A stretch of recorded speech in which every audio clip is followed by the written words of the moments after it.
अस्सलामुअलैकुम, कैसे हैं भाई? ठीक ठाक है। एक नया दिन आपको मुबारक हो भाई। अल्लाह ताला ने आपको आज एक न्यू डे दे दिया है।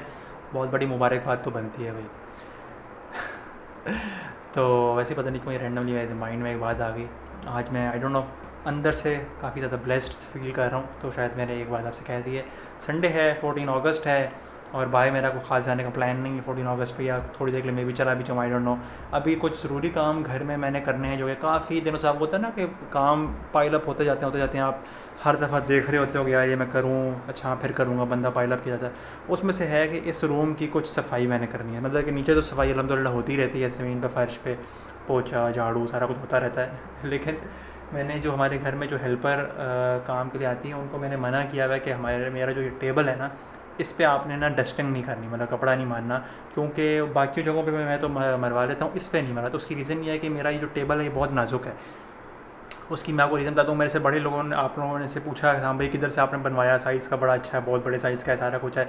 तो जिधर ये देखने में अच्छा लगता है उतना ही नाजुक है, और ये एक उंगली से गिर सकता है। मतलब एक जल्जिला, वो मैं कहता हूँ 4 का भी ऐसा हल्का सा भी आएगा ना, तो जिसमें हल्के हल्के से पंखे हिलते हैं, तो ये पूरा टेबल ही गिर जाएगा। अल्लाह माफ़ करे, अल्लाह बचाए इसको।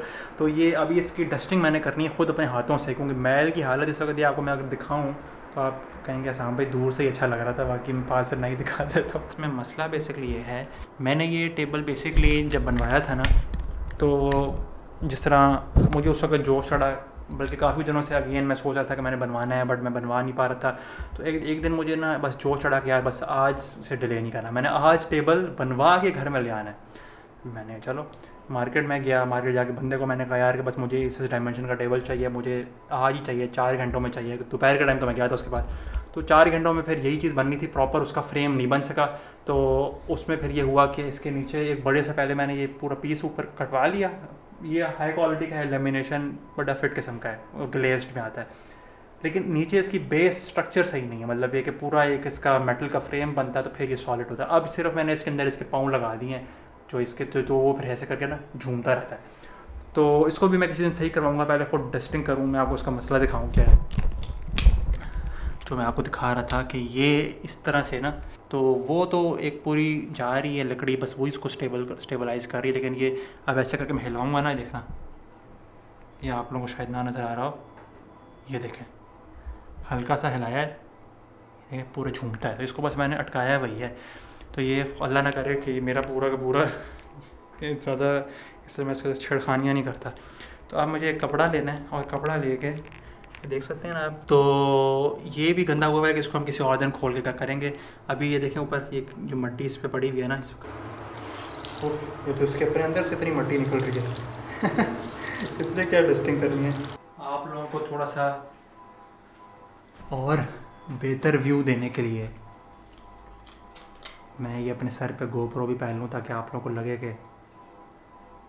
आप लोग ही कर रहे हैं, कोई नहीं। चले देखें, ये होती है मोहब्बत। अब आइए देखें ज़रा। यार आप फिक्र कर लो, ठीक है। अच्छा, और ये बल्ब हिल रहा है इसका यार। इसको टेबल को एक हाथ से पकड़ूंगा ऐसे करके, और फिर इस पे मारते हैं। ये देखें ज़रा मिट्टी की हालत, ओए हुई हुई। मेमोरी कार्ड्स रखते हैं इधर, और SSD मेमोरी कार्ड, इसको ऊपर से एक दफ़ा गीला कपड़ा मार देता, ये जितना गंद है ना ये नीचे गिर जाए। लाइफ में डिफरेंट मौक़ों पे देख रहा था उसका मूड ठीक है नहीं, तो किस तरीके से अल्लाह ताला ने लाइफ के डिफरेंट मौक़ों पे ना मुझे दिखाया है कि अल्लाह राज़िक है। मुझे दिखाया है कि मैं हूँ, मैं आपके लिए सोचता हूँ, मैंने रिस्क का वादा किया है। तो मैं कुछ लाइफ के इंसिडेंट्स, जिस तरह मैंने इंस्टाग्राम पे कहा था कि मैं शेयर करूँगा, तो वो मुझे फिर कल परसों किसी और भाई ने याद कराया कि भी आपने अभी तक वो वीडियो नहीं बनाई, तो चलो एक पूरी इसमें वीडियो बनाता हूँ। आप लोग अपने अपने एक्सपीरियंसेस भी मुझे ज़रूर कमेंट्स में बताना कि किस तरीके से, किन किन मौक़ों पे जब आपने अल्लाह के ऊपर अपना ट्रस्ट किया, तो अल्लाह ताला ने किस तरीके से आपके लिए रिस्क के दरवाज़े खोले। जो लोग अपनी दुनिया को, जिन्होंने अपना माबूद बनाया हुआ है, जिनका अल्लाह पे यकीन कम और अपने हार्डवर्क पे यकीन ज़्यादा है कि मेरे हार्डवर्क से मेरा कैरियर बनता है, मेरे हार्डवर्क से ये हुआ, मेरे हार्डवर्क से वो हुआ, मैंने ये किया, मैं, तो वो ये उनको सोचना चाहिए कि हालात, वाक़यात, तासुरात असरात, जो कुछ भी कह लें आप, ये basically you are perfectly position to produce that sort of a result. अगर हालात वैसे ना होते और हालात आपके कंट्रोल में नहीं हैं, तो बेसिकली ये पूरी एक इस पर रिसर्च है कि आप जब किसी एक काम को करते हो तो you are perfectly position in the universe to produce that result, और मतलब इंसान के बस में नहीं है। तो मैं आपको बताऊं कि जब मैं ब्लॉगिंग करता था तो ब्लॉगिंग में ये था कि मेरी एक वेबसाइट थी bloggingehao.com, एक और थी alldaybodybuilding.com, एक और थी thecoinjournal.com, क्रिप्टो करेंसी के ऊपर बैक इन 2003-4 इस तरह वो क्रिप्टो करेंसी वाली थी। और मतलब कि मैं ब्लॉगिंग फुल टाइम करता था अपनी डिग्री के साथ। तो पहले मैंने मतलब 5-6 साल मैंने प्रॉपर ब्लॉगिंग की। पहले मैंने 2011-12 में लर्न करना शुरू किया, फिर आहिस्ता आहिस्ता करके ग्रोथ होनी शुरू हुई, ऑडियंस आनी शुरू हुई, गूगल से लोग पढ़ना शुरू किए। तो फिर मेरी इनकम इस तरह होती थी कि मेरे ब्लॉग के ऊपर जो है ना वो एड्स लगते थे पर मंथ के हिसाब से। एक प्लेटफॉर्म था buysellads.com, BSA उसको कहते थे। तो उसमें ये होता था कि एडवर्टाइज, मतलब मैं उस प्लेटफॉर्म का पार्ट था, तो उस प्लेटफॉर्म पे हर ब्लॉग के स्टैटिस्टिक्स शो हो रहे होते हैं कि भाई फ़लाने ब्लॉग के इतने व्यूज़ हैं, इतने सब्सक्राइबर्स हैं, तो हमारा ऐड के ये रेट ये हैं। तो एडवर्टाइज़र वहाँ से आता था और वहाँ से आके के चूज़ करता था कि ठीक है जी मैंने फ़लाने ब्लॉग के ऊपर अपना ऐड लगाना है 30 डेज़ के लिए। उसका जो रेट मैंने सेट किया होता था उस रेट पे एग्री करके तो ऑटोमेटिकली मेरे ब्लॉग के ऊपर वो ऐड शो होनी शुरू हो जाती थी। जिस तरह अभी यूट्यूब की ऐड शो होती हैं, इसी तरह बस ऐड ब्लॉग पर शो होनी शुरू हो जाती थी। तो मतलब मुख्तलिफ रेट थे कि जी जो सबसे ऊपर ऐड शो होगी उसका ये रेट होगा, जो साइड बार में शो होगी उसका ये रेट होगा। अब सीन ये था कि मतलब मेरे कंट्रोल में तो नहीं है ना कि भाई एडवर्टाइज़र आए। मेरा काम है आर्टिकल्स लिखना, ऑडियंस क्रिएट करना, ज़्यादा से ज़्यादा अच्छे टॉपिक से मैं आर्टिकल लिखूँ कि गूगल से लोग सर्च करके मेरे ब्लॉग में। मेरा काम है स्टैट्स को प्रोवाइड करना, व्यूज़ आ रहे हैं नहीं आ रहे, और एडवर्टाइज़र उसको देख के तो कर रहे हैं। मतलब कि रिस्क मेरे कंट्रोल में नहीं है। इस तरह दुनिया के हर बिज़नेस में आप देख लें, आप अपनी दुकान खोल सकते हो लेकिन कस्टमर आप नहीं खींच के ला सकते।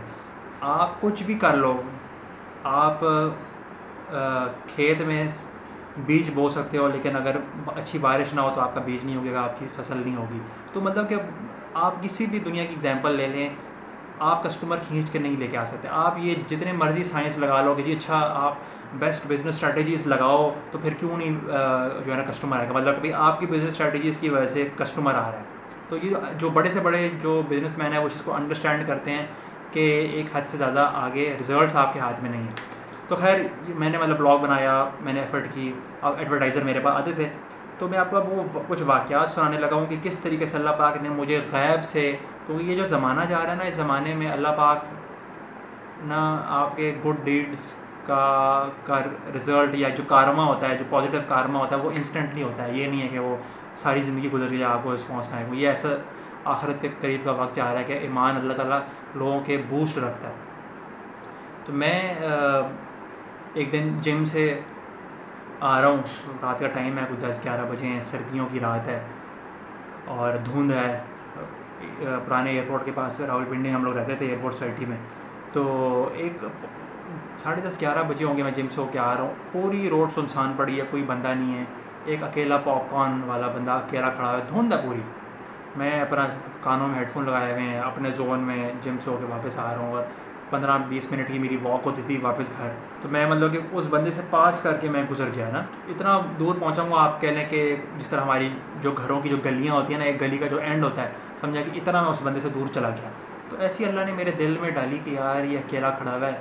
तो अब ये अल्लाह ने दिल में डाली ना, मेरा तो कोई कमाल नहीं था, लेकिन अल्लाह ने उसकी हेल्प करनी थी। इस तरह अल्लाह पाक हर बंदे का किसी न किसी तरीके से रिस्क का इंतज़ाम कर देते हैं। तो अल्लाह ने मेरे दिल में डाली कि यार इस तरह करो, जाके से पॉपकॉर्न ले। हालांकि मैं तो जिम से जाके अपनी डाइट खाता हूँ, अपनी प्रोटीन खानी, तो मेरा पॉपकॉर्न से उस टाइम तो कोई मतलब मैं जाके केले के शेक पीने वाला बंदा जो जिम से जा रहा है पॉपकॉर्न का खाना है, मतलब मेरा खाने का दिल नहीं था, बट सिर्फ ये था उसकी हेल्प हो जाए। वापस गया हूँ, जाके मैंने उससे अच्छी खासी क्वान्टिटी के मैंने, आप कह लें कि उस वक्त मतलब कि 10 साल पहले 500-1000 रुपये के मैंने उससे पॉपकॉर्न ख़रीद लिए। आप आजकल कह लें कि 5000 के पॉपकॉर्न ख़रीद लिए लेट से। अच्छा, पॉपकॉर्न ख़रीद के बहुत सारे शॉपर पकड़े हुए आते हैं, पॉपकॉर्न लेके आ रहा हूँ घर में, मुझे पता है साइड पर रख दूँगा मैं जाके। यकीन, हमारा घर ऊपर वाली स्टोरी में था। मैं जैसे ही घर, मुझे जब भी कभी मेरे ब्लॉग पे अगर कोई मेरी इनकम हो या कोई सेल हो या कोई एफिलिएट सेल हो या कोई ऐड की सेल हो, कुछ भी हो, तो मुझे ईमेल आती होती थी। ठीक है, पढ़िंग करके ईमेल आएगी तो मैं घर पहुँचा हूँ, मुझे सीढ़ियाँ चढ़ने की देर थी। जैसे ही मेरे घर का वाईफाई कनेक्ट हुआ तो मुझे ईमेल आ गई जी आपकी, मतलब कि $100 $200 जितने की भी मेरा वो साइड बार या हेडर था, मल्टीपल फोल्ड। अभी मैं घर पहुंचा नहीं हूँ, मुझे मेरी ऐड सेल हो गई। अब आप कहने वाला क्या कि भाई वो तो वैसे भी होनी थी। ना ना ना ना ना भाई, वैसे नहीं होनी थी। मतलब ये है कि आई कैन एक्चुअली सी कि जब अल्लाह की राह में आप ₹1 लगाओ तो आपको ऐसे इंस्टेंटली उसके इस ज़माने में रिजल्ट्स आते हैं। मतलब इस तरह की हर मोड़ पे मेरे साथ भी होता है, हर बंदे से होता है, आप लोगों से होता होगा डेफिनेटली। और आप लोग भी कमेंट्स में शेयर ज़रूर करें ताकि औरों का ईमान भी बूस्ट हो। ऑफिस में जब मैं आईटी की जॉब करता था ऑफिस में, अब मैं अपनी मस्जिद से निकला हूँ वहाँ से नमाज़ पढ़ के ज़ोहर की ऑफिस में जाने के लिए, तो बाहर उस मस्जिद के ना कॉमनली 2 बंदे खड़े होते थे, एक छल्ली वाला और एक वो फ्रूट्स वाला। और वो फ्रूट वाला जो था, क्योंकि गर्मियाँ थी तो हर कोई वो फ्रूट काट काट के आपके आलू क्या कह लें आप आड़ू और मतलब जो भी सीज़न का फ्रूट होता था वो काट के एक प्लेट बना के जो नहीं देते तो थोड़ा सा वो लेमन छिड़क के तो प्लेटें देते हैं हर एक, और वो मैं अक्सर वही खाता था। तो क्योंकि गर्मियों में छल्ली कौन खाता है, एक छल्ली वाला एक फ्रूट वाला। और वो फ्रूट वाले के पास फुल ना रश लगा हुआ है, और नॉर्मली सर्दियों में छल्ली वाले के पास रश लगा होता था, लेकिन गर्मियों में वो छल्ली वाला, मैं नमाज़ पढ़ी, मैंने उसके एक्सप्रेशन देखे ना, तो मुझे दिल में थोड़ा सा ना एक हुआ कि यार बेचारा बंदा, मतलब उसके दिल में आ रहा है कि देखो कोई छल्लियाँ मेरे से ले नहीं रहा तो मैं अकेला खड़ा हूँ। हालांकि वो मदरसे के बच्चे भी अक्सर आके छल्लियाँ खाते थे, लेकिन उस वक्त तो अब वो बच्चे इर्द गिर्द देख रहे हैं लेकिन कोई छल्ली ले नहीं रहा। तो मैंने उस भाई को कहा, मैंने कहा भाई आपके पास जितनी भी हैं ना ये सारे जो 15-20 मदरसे के बच्चे आगे पीछे जो आपके फेरे इनको दे दें, और बाकी मुझे 8-10 दें ताकि मैं अपने साथ ऑफिस ले जाऊँगा, अपने ऑफिस के पुलिस को खिला दूँगा। तो मतलब कि आप कह लें कि मेरे ख्याल 10-15-20-30 छल्लियाँ हमने उससे लेके तो बांट दी, मेरे ख्याल इतनी होंगी उसके पास। अब उससे एक साइड पे फ्रूट वाले के पास जो है ना वो रश लगा हुआ है, एक साइड पे अल्लाह ने किया कि इस बंदे की भी सेल हो गई। मैं उससे लेके, अब ये नहीं है कि अल्लाह ने सिर्फ उसको रिज़्क़ दे दिया और अगर किसी और ने किया उसके लिए तो उसको अल्लाह ने बेयारो मददगार छोड़ दिया। अल्लाह उसका राज़िक़ है तो अल्लाह मेरा भी तो राज़िक़ है। मेरी जेब से अल्लाह ने पैसे जो कि मेरे अल्लाह ने मुझे दिए थे, मेरे तो नहीं थे, मैं पैदा होकर अपने साथ पैसे लेके आया नहीं था, अल्लाह ने मेरे जेब में कहीं से वो पैसे डाले, मैंने वो पैसे से उसकी चीज़ ख़रीद ली, उसका घर का चूल्हा चल गया। मैं आके अपने ऑफिस में पहुंचा हूँ, मेरे ईमेल आती होती थी कि आपका ये सेल हो गया जी, ऐड सेल हो गई है।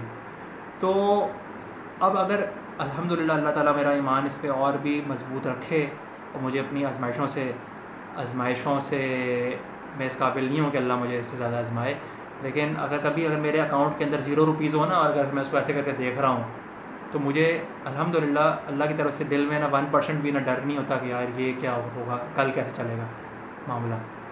और गैब से मददें होती हैं, गैब से ऐसे होती हैं कि जैसे कि अल्लाह पाक आप अपने बंदे को देखना चाह रहा हो कि यार ज़रा मैं देखता हूँ कि ये कैसे बिहेव करता है ना। तो रिस्क का मामलात जिस दिन से आप अल्लाह पे छोड़ देंगे ना, अल्लाह पे अपना ईमान रख लें, तवक्कुल कर लें। तवक्कुल ये नहीं है कि जब आपके पास पैसा है तो आप कहोगे ये मेरा अल्लाह पे तवक्कुल है। जब कुछ ना हो कि आप अल्लाह पे तवक्कुल करो कि यार आज मेरे घर में रोटी नहीं है तो कल, अब हमारे बैंक में इतने लाखों रुपए पड़े होते हैं, करोड़ों रुपए पड़े हों, तो फिर कैसा तवक्कुल आपको? तो आपका तो तवक्कुल तो उस अपने बैंक अकाउंट के बैलेंस पे है ना कि यार कुछ मसला हुआ, कोई बीमारी आ गई, कोई एक्सीडेंट हो गया, कुछ हो गया तो मेरे पास पैसे पड़े हैं। तो वो पैसा माबूद है ना, पैसा खुदा बना हुआ है 20 वक्त। तो वो उस खुदा की स्टेज से वो पैसा तब ख़त्म होगा जब वो आपके अकाउंट में पैसे ज़ीरो हो जाएंगे, और फिर आपका ट्रस्ट अल्लाह की तरफ होगा कि आप ये अल्लाह मुझे कैसे देगा। तो हमारी जो ये जो जॉब्स, हमारा बिज़नेस, ये हुज्जत है सिर्फ कि जी आपने एक बहाना है कि जी मैंने किया, अल्लाह ने उस रूट से आपको देगा, लेकिन अल्लाह तो ऊपर से डायरेक्ट बारिश तो पैसों की तो नहीं करेगा ना, लेकिन ये दारुल असबाब है। तो असबाब अख्तियार हमने कर के बैठे हैं, या अल्लाह मैंने असबाब अख्तियार किए हुए हैं, मैं अपनी वीडियोस बना रहा हूँ, मैं अपना कंटेंट बना रहा हूँ, मैंने अपना इंस्टीट्यूट बना दिया, मैंने अपना ब्रांड बना दिया, मैंने अपनी दुकान खोल ली, मैंने अपनी रेडी लगा ली, मैंने जॉब के लिए अप्लाई कर दिया। अब अल्लाह रिज़ल्ट्स तो मेरे कंट्रोल में नहीं है, रिज़ल्ट्स तो देने वाले आप हैं। ये है तवक्कुल। अल्लाह से उम्मीद है कि अल्लाह ताला हमें हमारा ईमान स्ट्रॉन्ग करे इस मामले में, और आप लोगों के भी कोई अपने एक्सपीरियंसेस हों। और ये छोटी सी एग्जांपल्स हैं, इस तरह की काउंटलेस, लाइक डेली बेसिस पे, क्या वीकली बेसिस पे आप कह लें कि होती रहती हैं। इसी तरह आप लोगों से भी होती होंगी, तो आप लोगों का भी मैं इस तरह की एग्जांपल सुनना चाहूँगा कमेंट्स में। तो अल्लाह ताला से दुआ है कि अल्लाह ताला हमारे ईमान स्ट्रॉन्ग करें रिस्क के हवाले से। रिस्क, हेल्थ रिस्क होता है, आल औलाद, आपकी फ़ैमिली में बरकत। सिर्फ पैसा बैंक में वो रिस्क नहीं है, रिस्क आपकी हेल्थ है। आपका जो फ्री टाइम है वो आपका रिस्क है, आपका वक्त रिस्क है। मैं यहाँ पे बैठा हूँ, मैं हेल्दी हूँ, मैं चाहूँ मैं अपनी बाइक निकाल के मैं पूरी दुनिया के टूर पे निकल जाऊँ, ये रिस्क है। अगर मैं बेड पे लेटा पड़ा होता तो अल्लाह ताला से दुआ है अल्लाह ताला हमारे ईमान को स्ट्रॉन्ग करे। और रिस्क बढ़ाने का तरीका क्या है? बंदा बावुज़ू रहे, बंदा कसरत से इस्तिग़फ़ार करे। हज़ूर सल्लल्लाहु अलैहि वसल्लम के पास जब भी कभी कोई सहाबी आते थे ना और पूछते थे कि मैं क्या ज़िक्र करूँ, तो हज़ूर सल्लल्लाहु अलैहि वसल्लम majority of the times he would recommend कि आप कसरत से इस्तिग़फ़ार करो या फिर दुरूद पाक पढ़ो। कसरत से इस्तिग़फ़ार से आपका रिस्क, अल्लाह ताला रिस्क के दरवाज़े खोल देता है। On that note, see you guys कल की वीडियो में इंशाल्लाह। अल्लाह हाफ़िज़।